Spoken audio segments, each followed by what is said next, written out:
perpetually wrong and often tone-deaf New York Times opinion columnist Bret Stephens, who appears to believe that Ashkenazi Jews are the master race, never misses an opportunity to be incorrect on literally everything.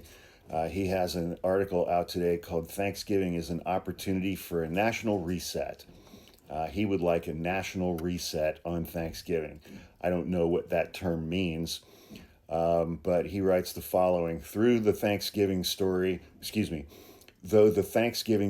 is typically associated with the harvest feast of Pilgrims and Wampanoags, Indians, Native Americans, in Plymouth, Massachusetts 404 years ago this fall, the national holiday Americans celebrate every fourth Thursday in November, only began thanks to a presidential proclamation from Abraham Lincoln in 1863, the same year he delivered the Gettysburg Address. Everybody always glosses over the fact that the first Thanksgiving, I think, was a massacre of Indians, of Native Americans. We seem to, I was never taught that in school, but that's neither here nor there. That's not just historical trivia. What we are meant to commemorate on Thanksgiving isn't merely a mythologized version of our origins. Well, mythologized is doing a lot of work in that sentence, but that's true. It's a celebration of American rebirth and of the possibilities, personal and political, that go with it. The idea for a national Thanksgiving holiday was not Lincoln's own. It came from Sarah Josepha Hale, among the most influential Americans you've probably never heard of. A partial list of Hale's achievements on behalf of white women, wrote Melanie Kirkpatrick, Hale's biographer. I'm going to add a couple of words when I read through this.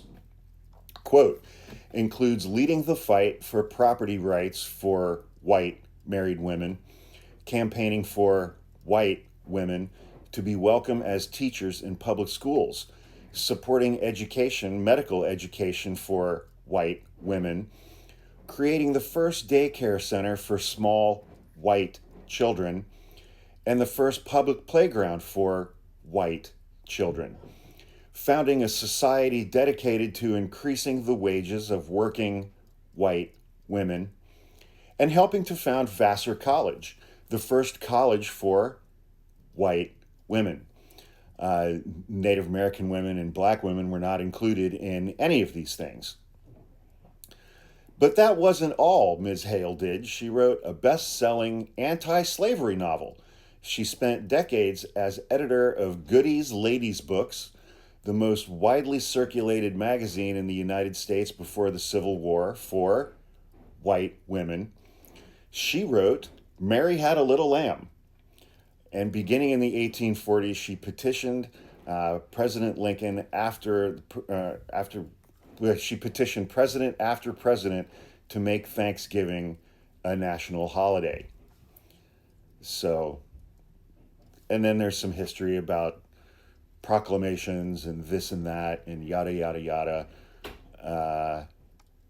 And, you know, and Abe Lincoln and the Gettysburg Address. And so, so for roughly like the first 100 years of our country's existence, we didn't have Thanksgiving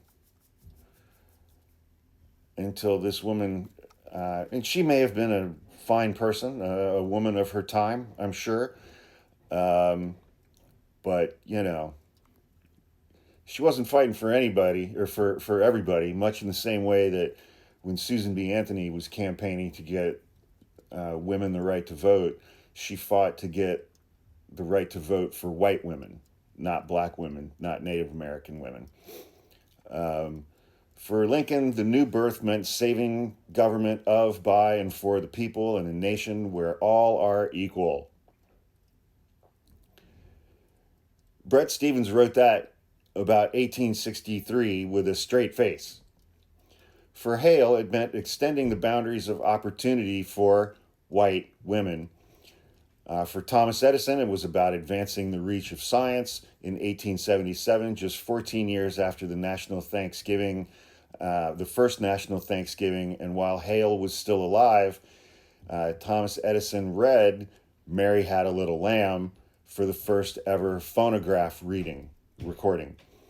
Down the generations, what we can most give thanks for isn't abundance, it's the abundance of freedom, created by people for whom possibility and renewal, even in a world of bitterness, was theirs and ours to seize. Presumably, if you're white or an Ashkenazi Jew. So, happy Thanksgiving from Bret Stephens.